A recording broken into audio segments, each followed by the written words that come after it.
देवसायनी एकादशी व्रत कथा सुनना आपको ज़रूरी है। जी हाँ माताएं बहनें, हम बता दें कि जो देवसायनी एकादशी व्रत कथा रखी है वो भी यह कथा सुने, और जो और देवसायनी एकादशी का व्रत कथा नहीं रखती है यह कथा उन्हें भी सुनना चाहिए।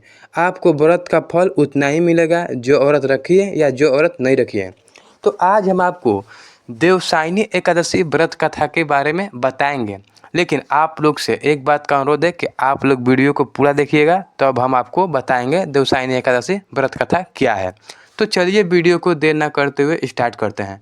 गौरी पुत्र गणेश की जय, बोलिए जय माता दी, हर हर महादेव। मेरे प्यारे भक्तजनों, कैसे हैं आप लोग? मैं आशा करता हूं कि आप लोग ठीक होंगे। आपका अपना यूट्यूब चैनल जितेंद्र धर्म गंगा में आप सभी का स्वागत है। तो चलिए जानते हैं कि देवसायनी एकादशी व्रत कथा क्या है। बहुत सारी महिलाओं को बेसब्री से इंतजार रहता है देवसायनी एकादशी व्रत कथा, तो आज हम आपको इस वीडियो में बताएंगे। लेकिन उससे पहले हमारे चैनल को सब्सक्राइब जरूर करें। बहुत सारी माताएं बनाएं क्या करती हैं कि वीडियो देखती हैं और सब्सक्राइब नहीं करती हैं, तो प्लीज़ आप लोग सब्सक्राइब जरूर करें। आषाढ़ शुक्ल एकादशी व्रत कथा समस्त पापों को नाश करती है। यह देवसायनी एकादशी, जी हाँ माताएं बहनें, तो आपको ध्यान से चुनना है। और हमारे चैनल पर आप लोग नए हैं तो आप लोग से हाथ जोड़ के रिक्वेस्ट है कि आप लोग हमारे चैनल को सब्सक्राइब करें और वीडियो को लाइक करें। तो चलिए स्टार्ट करते हैं। धर्मराज युधिष्ठिर ने कहा कि हे केशव, आषाढ़ शुक्ल एकादशी का क्या नाम है? इस व्रत के करने की विधि क्या है और किस देवता का पूजन किया जाता है? श्री कृष्ण कहने लगे कि हे युधिष्ठिर, जिस कथा को ब्राह्मणी ने नारद जी से कहा था वही मैं तुम्हें कथा सुनाता हूँ। एक समय नारद जी ने ब्राह्मणी से यह प्रश्न किया, तब ब्राह्मणी ने उत्तर दिया कि हे नारद, तुमने कलियुगी जीवों के उद्धार के लिए बहुत उत्तम प्रश्न किया, क्योंकि देवसायनी एकादशी का व्रत सब व्रतों में उत्तम है। इस व्रत से समस्त पाप नष्ट हो जाते हैं और मनुष्य इस व्रत को नहीं करने के बाद नरक लोक में चले जाते हैं। तो हमारी जितनी भी माताएं बहनें हैं, आपको देवसायनी एकादशी का व्रत जरूर करना चाहिए। इस व्रत के करने से भगवान विष्णु प्रसन्न होते हैं। इस एकादशी का नाम पदा है। अब मैं तुमसे एक पौराणिक कथा कहता हूँ, तुम मन लगाकर सुनो। आप लोग माताएं बहनें मन लगा के सुनिएगा। सूर्य वंश में महता नाम का एक चक्रवर्ती राजा हुआ है जो सत्यवादी और महान प्राप्ति था। वह अपनी प्रजा का पुत्र की भांति पालन किया करता था। उसकी सारी प्रजा धन्य धान से भरपूर और सुखी थी। उसके राज्य में कभी अकाल नहीं पड़ता।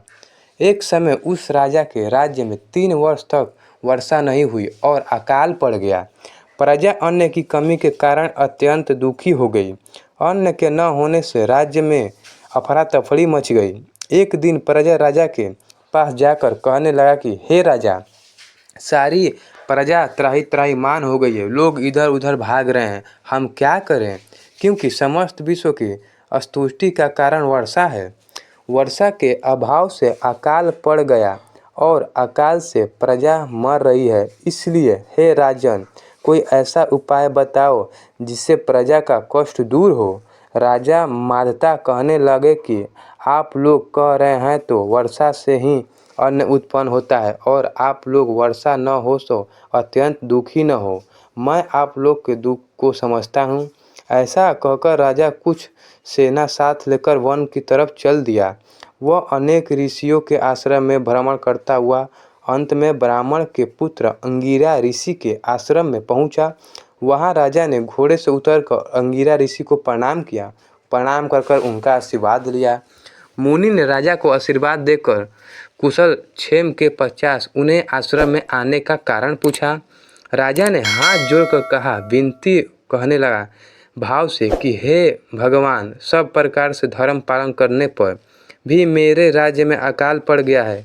इससे प्रजा अत्यंत दुखी है और लोगों के मन में अफरा तफरी मची हुई है और लोग भूखे प्यासे सो रहे हैं। राजा के पापों के प्रभाव से ही प्रजा को कष्ट होता है। ऐसा शास्त्रों में कहा गया है।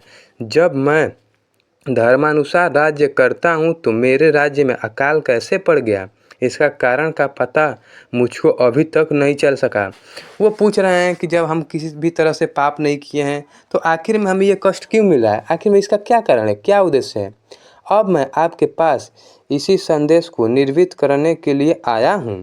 कृपया करके मेरे इस संदेश को दूर कीजिए, साथ ही प्रजा के कष्ट को दूर करने का कोई उपाय बताइए। इतनी बात सुनकर ऋषि कहने लगे कि हे राजन, यह सतयुग सब युगों में उत्तम है। इसमें धर्म को चारों चरण सम्मिलित है, अर्थात इस युग में धर्म की सबसे अधिक उन्नति है। लोग ब्रह्मा की उपासना करते हैं और केवल ब्राह्मणों को ही वेद पढ़ने का अधिकार है।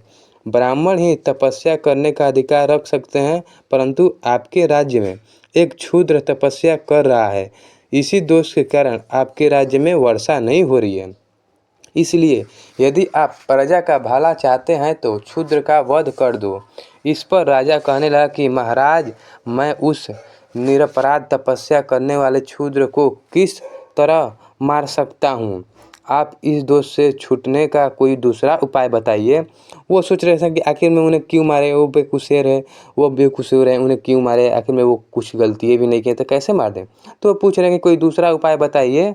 तब ऋषि कहने लगे कि हे राजन, यदि तुम अन्य उपाय जानना चाहते हो तो सुनो। आषाढ़ मास के शुक्ल पक्ष की देवसायनी एकादशी नाम के एक व्रत आता है। विधि पूर्वक व्रत करो। व्रत के प्रभाव से तुम्हारे राज्य में वर्षा होगी और प्रजा सुख प्राप्त करेगी, क्योंकि इस एकादशी का व्रत सब सिद्धियों को देने वाला है, समस्त उपद्रवों को नाश करने वाला है। इस एकादशी का व्रत तुम प्रजा सेवक तथा मंत्रियों के सहित करो। मुनि के इस वचन को सुनकर राजा अपने नगर को वापस आया और उसने विधि पूर्वक देवसायनी एकादशी का व्रत किया। उस व्रत के प्रभाव से वर्षा हुई और प्रजा को सुख पहुंचा। अतः इस मास की एकादशी का व्रत सब मनुष्यों को करना चाहिए। यह व्रत इस लोक में भोग और परलोक में मुक्ति देने का वाला ये एकादशी है। इस कथा को पढ़ने और सुनने से मनुष्य के समस्त पाप नष्ट हो जाते हैं। देखिए माताएं बनाएं, हम आपको जो कहानियाँ सुनाए हैं, अगर आप ये कहानियाँ पूरा सुन लोगी तो आपका जो भी पाप है वो सारे नष्ट हो जाते हैं। तो हम उम्मीद करें कि हमारी तरफ से दी गई जानकारी आपके लिए अच्छा और लाभदायक और फ़ायदेमंद होगा। तो प्लीज़ आप लोग हमारे चैनल को सब्सक्राइब करें और वीडियो को लाइक करें, और हो सके तो इस चैनल को उन लोगों के पास भी शेयर करें जिनको ये सब चीज़ मालूम ना हो।